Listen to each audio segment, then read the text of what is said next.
რამდენიმე წუთის წინ სტიქიასთან დაკავშირებით საგანგებო განცხადება გააკეთა აჭარის მთავრობის თავმჯდომარე მართლ ხაბაძის ინფორმაციით ამ ეტაპზე წყალი არ მიეწოდება ძველი ქსელის აბონენტებს ბენზეს და თამარის დასახლებებში მცხოვრებ მოსახლეობას. რაც შეეხება ელექტროენერგიას, ბათუმში 640 აბონენტი უშუქოდაა დარჩენილი, ხელვაჩაურში 700, მაღალმთიან აჭარაში კი 740 აბონენტი. პრობლემები ასევე ქედაში, სოფელ მერისში, მდინარე აკავრეთა ადიდა და გზაზე გამოვიდა, რის გამოც მოძრაობა რამდენიმე წუთით შეიზღუდა. აჭარა გურის მონაკვეთზე ქარმა საგზაო დაბრკოლებების შექმნა, მოგლეჯილია ხეები.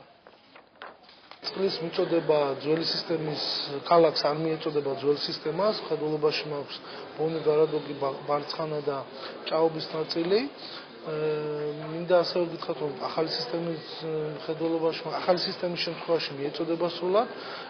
ნაწილობრივ 640-მდე აბონენტს ბათუმში არ მიეწოდება შუქი, 700-მდე აბონენტს ხელვაჩაურის რაიონში და 3000-მდე აბონენტს ქობულეთის რაიონში. მინდა გითხრათ, რომ ძირითადი თქვათ პრობლემა შეგვიქმნა ქარმა 25 მეტრი წამში სიჩქარე იყო ქარისა და ქობულეთის რაიონში სავალ ნაწილში რამდენიმე ხე წაიქცა. პრობლემები იყო გურია-აჭარის ხიდის დამაკავშირებელი ხიდთან წაიქცა იქაც ხე და დროებით შეფერხდა მოძრაობა, მაგრამ საგზაო დეპარტამენტის მუშაობს და აღმოფხვრილია ეს პრობლემა.